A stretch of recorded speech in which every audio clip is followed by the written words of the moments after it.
పులి కన్ను wide I ఛానల్లోకి మిత్రులందరికీ స్వాగతం. పాకిస్తాన్ ఉగ్రవాదులు మొన్న పెహల్గాంలో భారతదేశపు పర్యాటకుల మీద చేసినటువంటి నరమేధం దృష్టిలో పెట్టుకొని నిన్న సాయంత్రం భారత ప్రభుత్వానికి చెందినటువంటి CCS cabinet committee on security వాళ్ళు సమావేశమయ్యారు. పరిస్థితిని పూర్తిగా సమీక్షించి 5 కీలకమైనటువంటి నిర్ణయాలు తీసుకున్నారు. ఈ 5 కీలకమైనటువంటి నిర్ణయాలు ఒక రకంగా దౌత్యపరంగా చేసే యుద్ధం అని చెప్పొచ్చు. పాకిస్తాన్ పైన ఒక రక్తరహిత దౌత్యపరమైన యుద్ధంగా దీన్ని పరిగణించవచ్చు.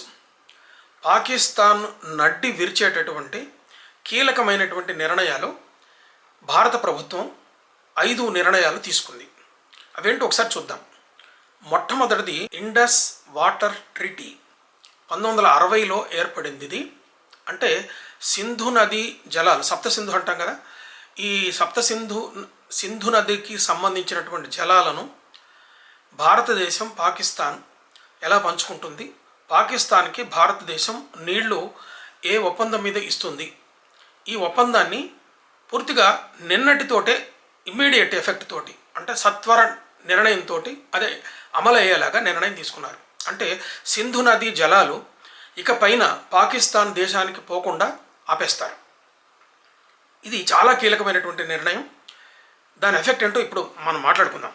రెండోది ఏంటంటే భారతదేశానికి పాకిస్తాన్కి మధ్య పంజాబ్ రాష్ట్రంలో అట్టారీ దగ్గర ఒక చెక్ పోస్ట్ ఉంది, ఒక బోర్డర్ ఉంది. అంటే భారత ప్రజలు మన దేశం నుంచి పాకిస్తాన్కి వెళ్ళటానికి కానీ, పాకిస్తాన్ పౌరులు మన దేశంలోకి రావడానికి కానీ రోడ్డు మార్గం నుంచి ఉన్నటువంటి ఒక దారి, ఈ దారిని తక్షణం ఆపేస్తున్నారు. అంటే వీసాలు ఉన్నవాళ్ళు కానీ, ఇంకెవరైనా పర్మిట్లు ఉన్నటువంటి వాళ్ళు కానీ భారతదేశ పౌరులు పాకిస్తాన్కి పోవడానికి వీలేదు, పాకిస్తాన్ పౌరులు భారతదేశానికి రాకుండా తక్షణం ఆపేసేశారు. దీని ఎఫెక్ట్ కూడా చాలా ఉంటుంది. ఇది పాకిస్తాన్లో ఉన్నటువంటి వాళ్ళకి, భారతదేశంలో ఉన్నటువంటి ముస్లింలకి సంబంధించినటువంటి బంధుమిత్రులు అటునుంచి ఇటు ఉంటారు. వాళ్ళు ఎప్పుడు కూడా ఇటు నుంచి అటు రోడ్డు మార్గం ద్వారా ప్రయాణాలు సాగుతూ ఉంటాయి. దీన్ని ఆపేయటం వల్ల అలా వెళ్ళవలసినటువంటి వాళ్ళు తప్పనిసరిగా విమాన మార్గాల్లో వెళ్లాల్సి ఉంటుంది. దీని ఎఫెక్ట్ కూడా చాలా ఉంటుంది. ఇదొక్కటే కాదు, ఇది రెండో నిర్ణయం. మూడో నిర్ణయం ఏంటంటే సార్క్ పరిమితులతో కూడినటువంటి వీసాలను పాకిస్తాన్ పౌరులకు రద్దు చేసేశారు. అంటే సార్క్ దేశాలలో పర్యటించే అన్ని దేశాలలో పర్యటించడానికి గాను కామన్గా ఒక వీసా ఉంటుంది. ఆ వీసా ద్వారా పాకిస్తాన్ పౌరులు భారతదేశం లోపలికి వస్తారు. ఈ అనుమతులను భారతదేశం నిన్న తీసుకున్నటువంటి ఈ కమిటీలో దీన్ని ఆపేసేశారు. అట్లాగే భారతదేశంలో ఉన్నటువంటి పాకిస్తాన్ పౌరులు తక్షణం అంటే వారం రోజులు టైం ఇచ్చారు వాళ్ళకి. ఈ వారం రోజుల్లో పాకిస్తాన్ సంబంధించినటువంటి పౌరులు భారతదేశంలో ఉండేవాళ్ళు అందరూ కూడా భారతదేశాన్ని వదిలిపెట్టి పాకిస్తాన్ వెళ్ళవలసి ఉంటుంది. ఇంతకుముందు బీజేపీ ప్రభుత్వం ఉన్నప్పుడు సుష్మా స్వరాజ్ విదేశీ వ్యవహారాల మంత్రిగా ఉన్నప్పుడు పాకిస్తాన్ దేశం నుంచి వైద్య అవసరాల కోసము భారతదేశానికి ఎంతోమంది వచ్చేవాళ్ళు. ముఖ్యంగా చిన్నపిల్లలు, అక్కడ సరైనటువంటి వైద్య సౌకర్యాలు లేక హృద్రోగులు, ముఖ్యంగా గుండె సంబంధించినటువంటి వ్యాధులు ఉన్నటువంటి వాళ్ళు భారతదేశంలో ఉన్నటువంటి వేరు హాస్పిటల్స్కి వచ్చేవాళ్ళు. హైదరాబాద్ కూడా చాలామంది వచ్చేవాళ్ళు. వీళ్ళకి సుష్మా స్వరాజ్ గారు చాలా ఉదారంగా వాళ్ళకి వీసాలు ఇచ్చేవాళ్ళు ఆమె విదేశాంగ శాఖ మంత్రిగా ఉన్నప్పుడు. ఇది కొంత విమర్శకు గురైంది. ఎందుకంత ఉదారంగా వ్యవహరిస్తారు పాకిస్తాన్ పట్ల అని చెప్పి అప్పుడు ఒక వివాదం కూడా, ఒక విమర్శ కూడా వచ్చింది. అంటే పాకిస్తాన్ పౌరులు ఎక్కువ వైద్య అవసరాల కోసం, ఇంకా వేరు అవసరాల కోసం అఫీషియల్గా వీసాలతోటి వస్తుంటారు. ఈ వీసాలతోటి రావటం అన్నది ఆపేసేశారు. అలాగే నాలుగో నిర్ణయం ప్రకారం భారతదేశంలో ఉన్నటువంటి పాకిస్తాన్ పౌరులు వెంటనే ఇక్కడి నుంచి అంటే ఒక వారం రోజుల్లో వాళ్ళు వెళ్ళిపోవాల్సి ఉంటుంది. అంటే పౌరుల రాకపోకలు భారతదేశానికి పాకిస్తాన్కి మధ్యలో నిలిచిపోతాయి. ఇది అధికారికంగా ఉండేవాళ్ళు ఉంటారు, కానీ ఇక్కడ గమ్మత్ ఏంటంటే అనధికారికంగా భారతదేశంలో వేరువేరు నగరాల్లో ఉండే పాకిస్తానీలు చాలామంది ఉన్నారని చాలా వార్తలు ఎప్పుడూ వచ్చినాయి. హైదరాబాద్లో కూడా బంగ్లాదేశీయులు, పాకిస్తాన్ వాళ్ళు అనధికారికంగా నివసించే వాళ్ళు చాలామంది ఉన్నారని చెప్పి ఇంతకుముందు చాలా సందర్భాల్లో వార్తలు వచ్చినాయి.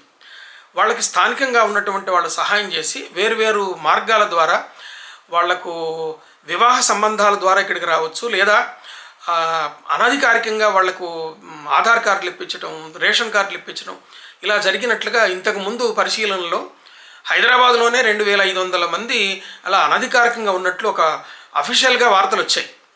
ఇలాంటి ఉండే వాళ్లకు ఇమ్మీడియట్గా ఎఫెక్ట్ కాకపోయినా కానీ అధికారికంగా వీసా ద్వారా ఇక్కడికి వచ్చేటటువంటి వాళ్ళు ఇక్కడ రావడానికి అవకాశం ఉండదు. ఇక్కడ ఉన్నటువంటి వాళ్ళు వెంటనే వెళ్ళిపోవాల్సి వస్తుంది. ఇది ఒక 4వ నిర్ణయం అన్నమాట ఇది. ఆ తర్వాత ఇంకొక ప్రధానమైనటువంటి నిర్ణయం ఏం తీసుకున్నారంటే 4వ దాంట్లోనే పాకిస్తాన్లో ఉన్నటువంటి దౌత్యాధికారులను 55 మంది దౌత్యాధికారులు ఉన్న వాళ్ళను 30కి కుదించి మిగతా వాళ్ళు ఒక వారం రోజుల్లో వెనక్కి భారత దౌత్యాధికారులను, అట్లాగే త్రివిధ దళాలకు సంబంధించి సలహా ఇచ్చేటటువంటి అధికారులను కూడా వెనక్కి రప్పిస్తున్నారు, పూర్తిగా వెనక్కి రప్పిస్తున్నారు. అట్లాగే పాకిస్తాన్ హైకమిషన్, ఇండియాలో ఉన్నటువంటి పాకిస్తాన్ హైకమిషన్లో ఉండేటటువంటి అధికారులను 30 మందికి కుదించి మిగతా వాళ్ళను, అట్లాగే త్రివిధ దళాలకు సంబంధించి వాళ్ళకి సలహాలు ఇచ్చేటటువంటి వాళ్ళని కూడా వెనక్కి పంపించేస్తున్నారు. అంటే దౌత్యపరంగా చాలా రిస్ట్రిక్షన్స్ పెట్టి దౌత్యపరంగా ఇక్కడికి రాకుండా చేయడానికి, ఇక్కడి నుంచి అటు పోకుండా చేయడానికి చాలా ప్రయత్నాలు జరిగినాయి. ఇంకా ఐదవది ఏంటంటే ఇక్కడ ఉన్నటువంటి వాళ్ళు commission will brought down 30 from present 55 through further reductions to be affected 1 మే 2025 కల్లా ఇది పూర్తిగా అమల్లోకి వస్తుంది. ఇది మనకు చాలా స్పష్టంగా తెలుస్తున్నాయి. అయితే వీటన్నిటి ప్రభావం పాకిస్తాన్ మీద తక్షణం ఉంటుంది. ముఖ్యంగా పాకిస్తాన్ పైన నడ్డి విరిచేటటువంటి దాన్ని పూర్తిగా బాగా దెబ్బకొట్టేటటువంటి నిర్ణయం ఏంటంటే ఇండస్ జలాలు, అంటే సింధు నదీ జలాలను పాకిస్తాన్కి పోకుండా ఆపేస్తారు. ఆపేయటమే కాకుండా ఇంతకు ముందు నుంచి కూడా ఉన్నటువంటి ఎన్డీఏ ప్రభుత్వము మనకు ఉన్నటువంటి ఆ నదుల మీద వేరువేరు డ్యాములు కట్టి ఆ డ్యాముల ద్వారా నీళ్లను ఆపేసేసి పాకిస్తాన్కి పోకుండా చేసేటటువంటి ప్రయత్నాలు చేస్తున్నారు. ఇది ఇప్పుడు పూర్తిగా అమల్లోకి వచ్చింది. దీనివల్ల మనకి ఇక్కడ జరిగేది ఏంటంటే ఈ సప్తసింధు నదులలో ఈ నదులు కొన్ని తూర్పు భాగంలో, కొన్ని పడమట భాగాల్లో ఉన్నాయి. వీటిల్లో తూర్పు భాగంలో ఉన్నటువంటి రావి, బియాస్, సట్లెజ్ వీటిని భారతదేశానికి ఈ ట్రీటీ ప్రకారం భారతదేశానికి అలాట్ చేశారు. అట్లాగే వెస్ట్ పార్ట్లో ఉన్నటువంటి ఇండస్, జీలం, చీనాబ్ ఈ నదుల జలాలను పాకిస్తాన్కు కేటాయించారు. కేటాయిస్తే ఈ పాకిస్తాన్ ఏం చేయాలంటే లిమిటెడ్ రైట్స్ ఉంటాయి వాళ్ళకి. దాంట్లో అప్పుడు కుదిరిన 1960లో కుదిరినటువంటి ఇండస్ వాటర్ ట్రీటీ, IWT అంటారు దీన్ని. ఈ ట్రీటీ ప్రకారం ఏం చేస్తారంటే వాళ్లకు లిమిటెడ్ రైట్స్ ఉంటాయి for non consumption uses such as hydraulic పవర్కి వాటికి వాడకుండా కేవలం తాగునీళ్ళకి, సాగునీళ్ళకి మాత్రమే వాడుకునేటట్టుగా రిస్ట్రిక్టెడ్గా వాళ్ళకి నీళ్లు ఇవ్వడానికి ఆ ట్రీటీలో అంగీకరించారు. అయితే ఈ అంగీకారం ప్రకారం సింధు నదీ జలాలను పాకిస్తాన్కు ఇచ్చే విషయంలో ఇంత కఠినమైన నిర్ణయము ఇంతకు ముందు ఎప్పుడు కూడా భారతదేశం తీసుకోలేదు.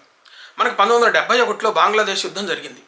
పాకిస్తాన్కి మనకు జరిగినటువంటి ఆ యుద్ధంలో మనము తూర్పు బెంగాల్ని విముక్తం చేసి పశ్చిమ పాకిస్తాన్ నుంచి తూర్పు పాకిస్తాన్ని విముక్తం చేయగలగడానికి భారత సైనికులు తక్షణం రంగప్రవేశం చేసి ఇందిరాగాంధీ ప్రధానిగా ఉన్నటువంటి కాలంలో ఇది జరిగింది. 1971లో జరిగినటువంటి యుద్ధం ద్వారా పశ్చిమ పాకిస్తాన్ నుంచి తూర్పు పాకిస్తాన్ విడిపోయి బంగ్లాదేశ్గా ఏర్పడింది.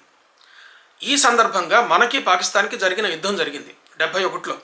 ఆ యుద్ధ కాలంలో కూడా సింధు నదీ జలాల విషయంలో భారతదేశం ఇంత కఠినమైనటువంటి నిర్ణయం తీసుకోలేదు, ఇప్పుడు తీసుకున్నది. దీనివల్ల పాకిస్తాన్కి జరిగే నష్టం పెద్ద యుద్ధం జరిగే నష్టం కంటే ఎక్కువ నష్టం జరుగుతుంది. అది ఎట్లాగంటే పాకిస్తాన్లో జరుగుతున్నటువంటి వ్యవసాయం 90% వ్యవసాయం సింధు నదీ జలాల మీద ఆధారపడి ఉంటుంది. అక్కడ వ్యవసాయ ఉత్పత్తులు పూర్తిగా కుట్టుపడిపోతాయి. ఇప్పటికే అది ఆర్థికంగా చితికిపోయి ఉన్నది పాకిస్తాన్. అయినా కానీ దాని దుష్టబుద్ధి ఈ ఉగ్రవాదానికి చెందినటువంటి కార్యకలాపాలను చేయటం మానుకోలేదు. ఇప్పుడు ఈ ఈ జలాలను నియంత్రించటం వల్ల పాకిస్తాన్లో వ్యవసాయ రంగం పూర్తిగా కుంటుపడిపోతుంది. అట్లాగే తాగునీటికి కూడా పూర్తి కటకట ఏర్పడే పరిస్థితి వస్తుంది. వ్యవసాయ ఉత్పత్తులు పడిపోవటం వల్ల పాకిస్తాన్ ఎకానమీ, పాకిస్తాన్ ఆర్థిక రంగం ఎక్కువ భాగం మన ఆర్థిక రంగం లాగానే వాళ్ళ ఆర్థిక రంగం కూడా వ్యవసాయం మీద ఆధారపడి ఉంటుంది. అక్కడ టూరిజం ఏముండదు. ఉన్న టూరిజం అంతా పాకిస్తాన్, ఇక్కడ కాశ్మీర్లో ఉంటుంది. భారతదేశ పౌరుడు ఎవడు కూడా పాకిస్తాన్ పోయి చూడాలని అనుకోడు. చాలా దేశాలు పాకిస్తాన్ పోయి టూరిస్ట్ లాగా పాకిస్తాన్ పోయే వాళ్ళు ఎవరు సాధారణంగా ఉండరు. దాని ఎకానమీ టూరిజం మీద ఆధారపడి ఉండదు. దాని ఎకానమీ వాళ్ళకి దీని మీదనే ఆధారపడి ఉంటుంది, వ్యవసాయం మీద ఆధారపడి ఉంటుంది ఎక్కువగా. ఈ సింధు నదీ జలాలను ఇలా నియంత్రించటం వల్ల పాకిస్తాన్ ఆర్థిక వ్యవస్థ కుప్పకూలిపోయే ప్రమాదం ఉంటుంది.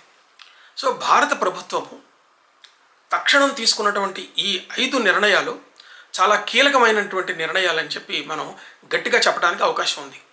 ఈ నిర్ణయాల వల్ల పాకిస్తాన్ మీద ఒక రకంగా రక్తరహితమైన దౌత్య యుద్ధాన్ని ప్రకటించినట్లు అవుతుంది. ఇది తక్షణం కాకపోయినా కానీ దీర్ఘకాలంలో 1 సంవత్సరం 2 సంవత్సరాల లోపల దీని ఎఫెక్ట్ అన్నది పాకిస్తాన్కి సంపూర్ణంగా తెలుస్తుంది.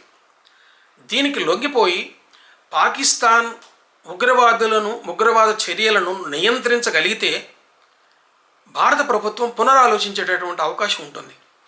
కానీ ప్రపంచ దేశాల నుంచి ఒత్తిడి వచ్చినప్పుడు కానీ, అమెరికా నుంచి ఒత్తిడి వచ్చినప్పుడు కానీ, భారతదేశం నుంచి ఒత్తిడి వచ్చినప్పుడు కానీ మా దగ్గర లేరు, మా దగ్గర ఉగ్రవాదులు ఎవరూ లేరు, భారతదేశం మీద చర్య తీసుకునే ఉగ్రవాదులు ఎవరు కూడా మా దగ్గర లేరు అని చెప్పి పాకిస్తాన్ చెప్పుకుంటూ వస్తూ ఉంటుంది.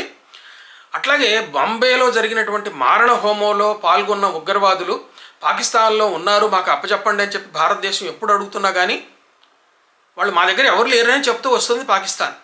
కానీ పాకిస్తాన్లో దావూద్ లాంటి వాళ్ళు ఉన్నారని చెప్పి, దావూద్ ఇబ్రహీం లాంటి వాళ్ళు ఉన్నారని చెప్పి భారతదేశం ఎన్నో సాక్ష్యాధారాలను ప్రపంచ దేశాలకు అందించింది, ఐక్యరాజ్య సమితికి అందించింది. కానీ ఏం ఫలితం జరగలేదు. అక్కడ ఉగ్రవాదులు ఉన్నా కూడా లేరని చెప్పి పాకిస్తాన్ బుకాయిస్తూ వస్తూ ఉన్నది. మేము ఉగ్రవాద చర్యలకు పాల్పడటం లేదని కూడా చెప్తూ వస్తూ ఉన్నది. దీన్ని భారతదేశం గమనించాలి. భారతదేశం పెట్టినటువంటి ఈ రెస్ట్రిక్షన్స్ వల్ల పాకిస్తాన్ తక్షణమే లొంగి వస్తుందని, ఉగ్రవాద చర్యలను నియంత్రిస్తుందని మనం చెప్పలేం. కానీ భారత ప్రభుత్వం తదుపరి చర్యలు, ఎలాంటి చర్యలు తీసుకోవాలన్న విషయాన్ని భారత ప్రభుత్వం ముందు ఆలోచించే అవకాశం ఉంటుంది. సైనిక పరంగా కానీ ఇంకేదైనా చర్యలు, ఎలాంటి చర్యలు తీసుకుంటుంది. భారత ప్రభుత్వం అనుసరించినటువంటి ఈ 5 సూత్రాల విధానంతో పాకిస్తాన్ని పూర్తిగా కట్టడి చేయటం సాధ్యం కాకపోవచ్చు. కానీ దీనివల్ల పాకిస్తాన్ మీద ఒక రకంగా దౌత్య యుద్ధం చేసినట్లే అవుతుంది. కొద్దిగా వ్యవధానంతో అయినా సరే ఈ నిర్ణయాల వల్ల పాకిస్తాన్ మీద సీరియస్ ప్రభావమే పడుతుంది. భారతదేశం తీసుకున్నటువంటి ఈ నిర్ణయంతో పాటు ముందు సైనికపరమైనటువంటి, రక్షణపరమైనటువంటి ఏ నిర్ణయాలు తీసుకుంటుందో కూడా మనం వేచి చూడాల్సి ఉంటుంది. మిత్రులారా, పులి కన్ను వైడై ఛానల్ నుంచి వచ్చే ఈ ఎపిసోడ్ మీకు నచ్చితే మీ బంధుమిత్రులకు షేర్ చేయండి. సబ్స్క్రైబ్ చేసి పక్కనున్న బెల్ బటన్ నొక్కండి. దీనివల్ల నేను వీడియో అప్లోడ్ చేసిన వెంటనే మీకు నోటిఫికేషన్ వస్తుంది. అంతేకాకుండా చాలా ఎక్కువ మంది దీన్ని ఉచితంగా చూసేటటువంటి అవకాశం కూడా ఉంటుంది. నమస్తే.